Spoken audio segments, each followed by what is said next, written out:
Hi, my good people. Welcome to our second episode of Finance for Families podcast. I'm your host, Linda Mack. I like to think of myself as that fire that is igniting those much needed family conversations on finances. On our previous episode, we talked about why it is so hard to talk finances with family. Who in our family we should prioritize to have these conversations about money with. And we share tips as well on how to make these conversations a bit easy for everyone. So if you've not had a listen, please make a point of listening quite an amount of wisdom in that episode. Today, the focus is on you. Even though you're part of a family unit, you are an individual. Remember that, even as you go through life, that you are an individual before you are even part of a family.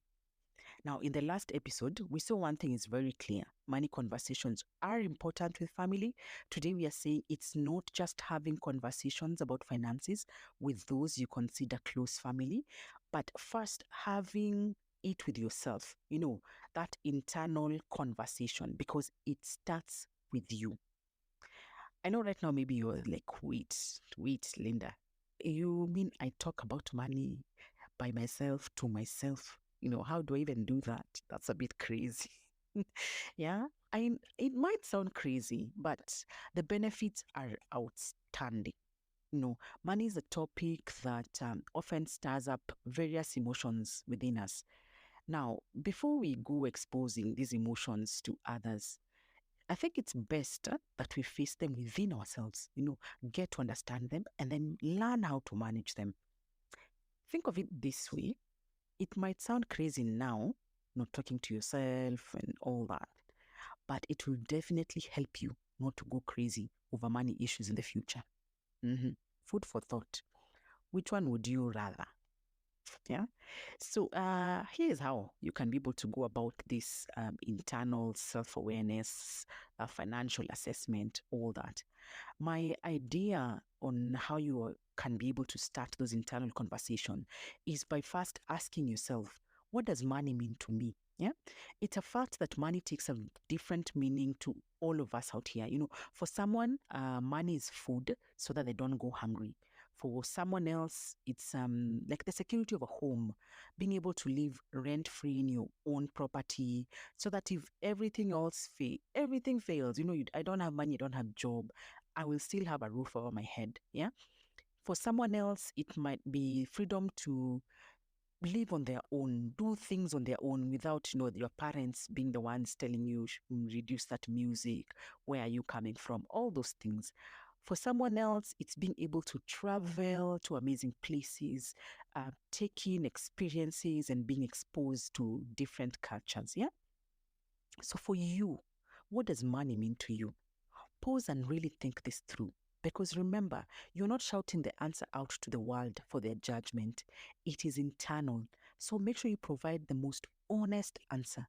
Because our internal conversations about money play a very significant role in shaping our financial reality. Yeah. Then once you have answered that, start thinking, what are the underlying factors that have made me attach that kind of value to money? This then gets you to start thinking about your money mindset. Yeah. Your money mindset is the attitudes and beliefs that you have about finances. It affects how we make financial decisions now, our spending habits, our saving culture, our borrowing actions. Take, for example, if you're like that person out there to whom money is being able to buy all this nice, flashy designer stuff, clothes, shoes, all that. Now, clothes are a basic need, and it's nice to be able to have good quality clothes. But when you're sitting back and introspecting, ask yourself, why do I think it's important to have not just clothes, but flashy, over the top designer clothes? Is it because it gets me recognized and I feel like I earn more respect? Then why do I think I don't deserve the recognition and respect without all this flashy designer stuff? Yeah? Should I then be really spending this much money on designer stuff? Is it really necessary for me to and sustainable for me to be doing this? Now, through such self-probe conversations, you start connecting then your experiences that time, and how they've shaped your now actions. And then you think how it's going to impact your future. You begin to understand how your mindset and current actions now shape how your future reality is going to be. Now, past positive experiences and exposures help us to form positive mindset and most likely, positive future. Now, negative experiences, of course, will have us having like a negative mindset and most likely, negative actions that result in a negative future. But it is also good to know that this is not always the case. Yeah. Our negative experiences can be learning curves that will help us build a positive mindset. Think of that negative experience you have had, yeah? And it made you resolve, no, I can do better.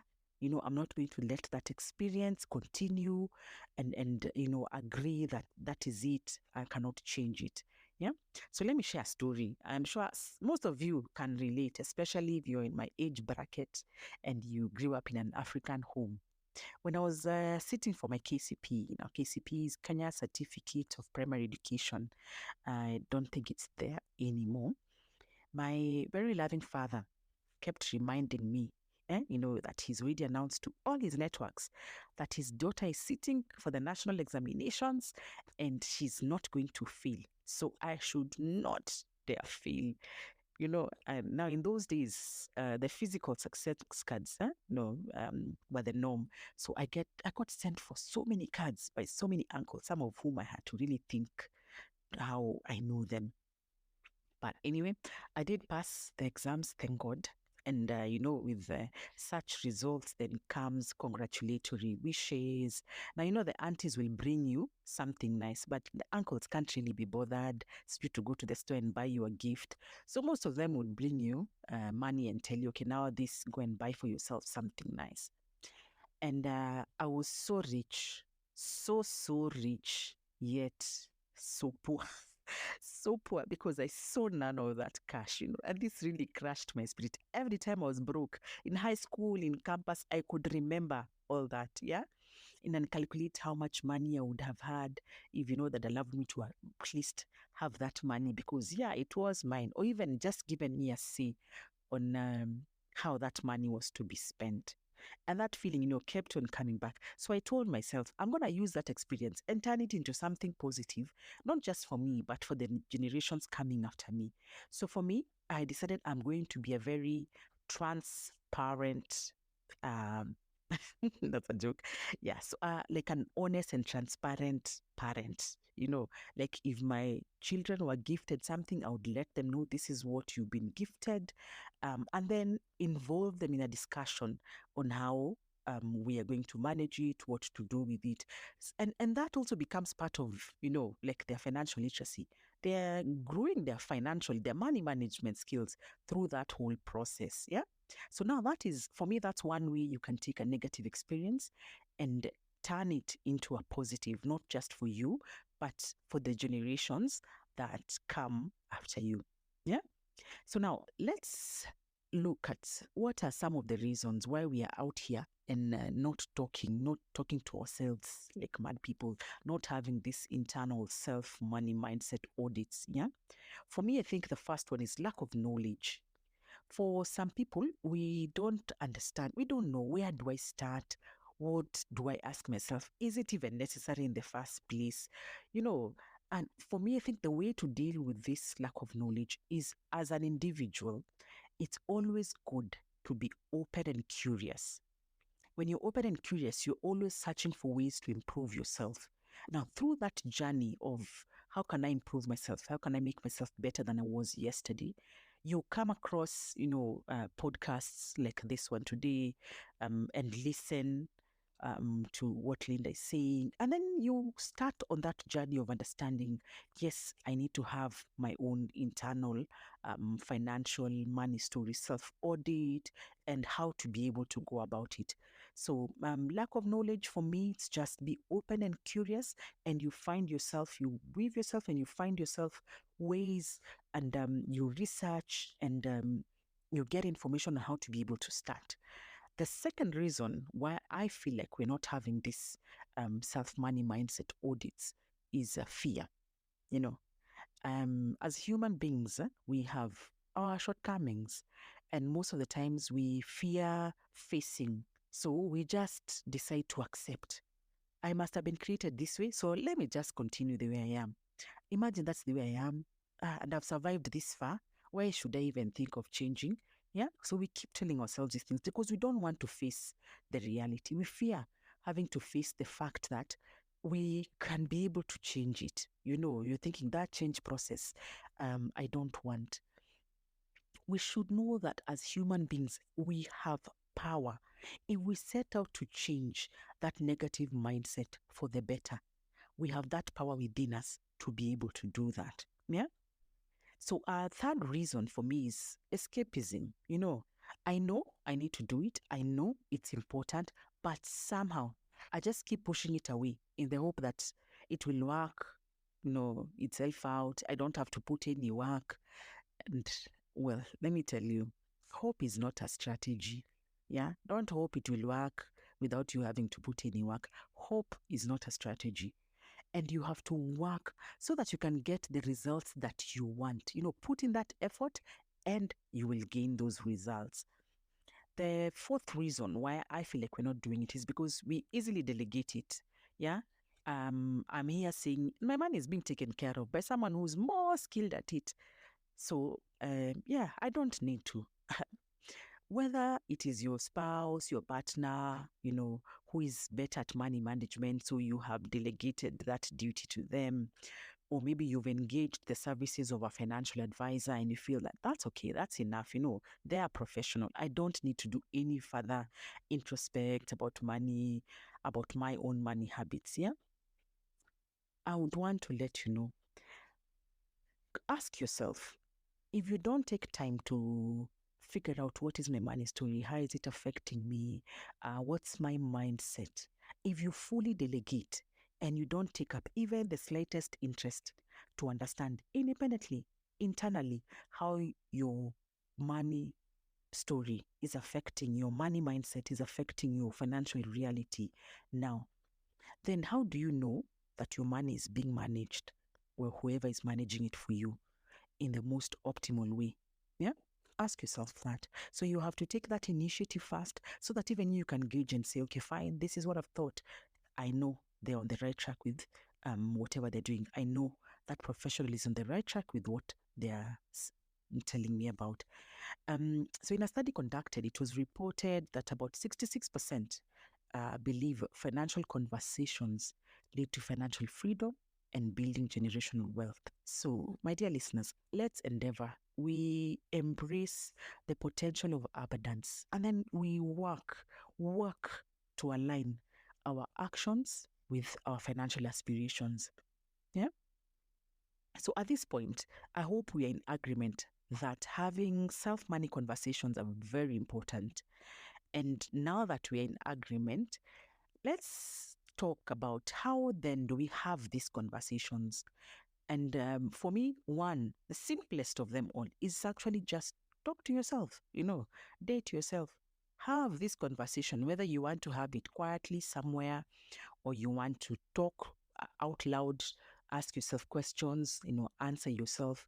You want to go and sit at a corner somewhere or in a park somewhere, and have a conversation with yourself.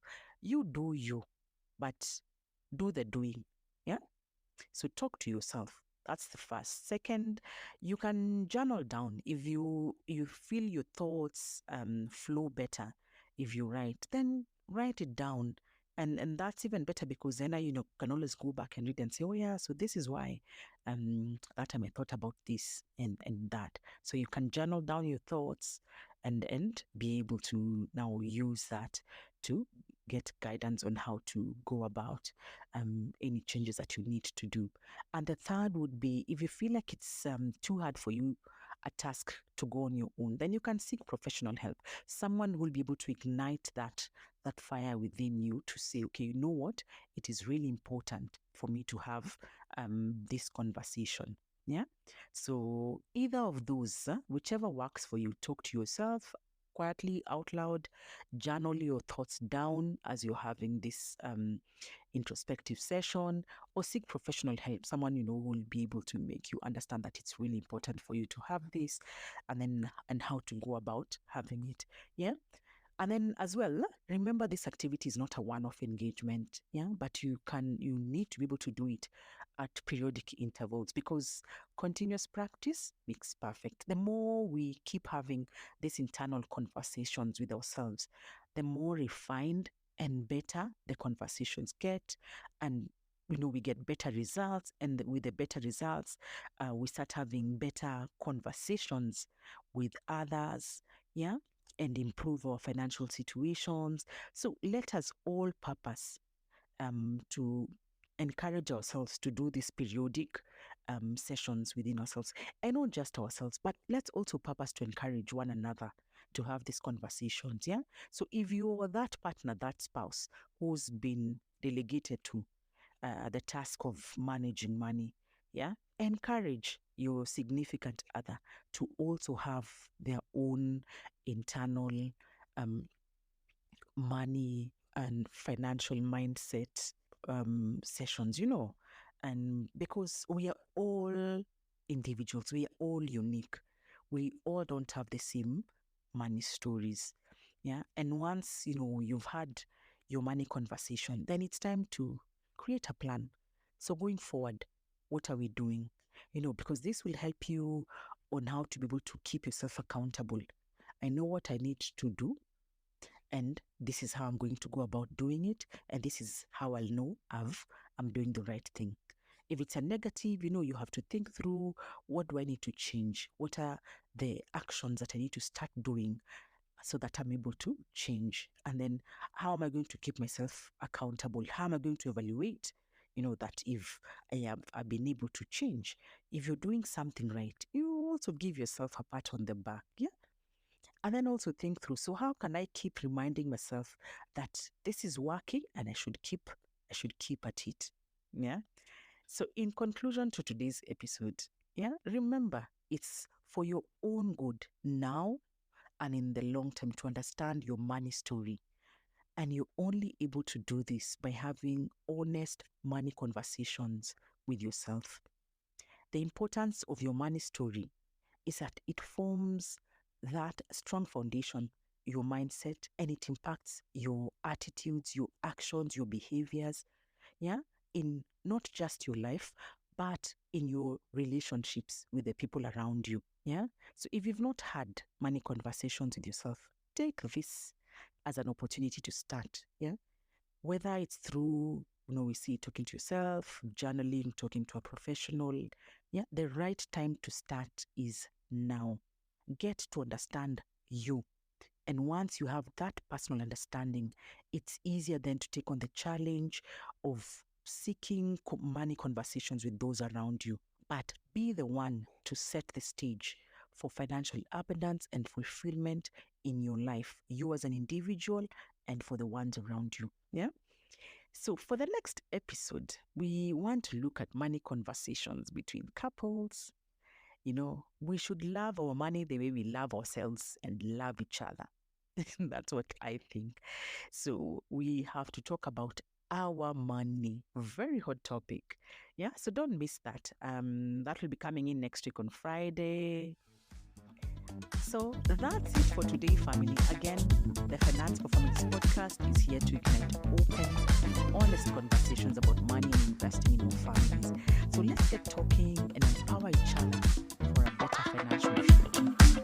Thank you, and see you on the next episode.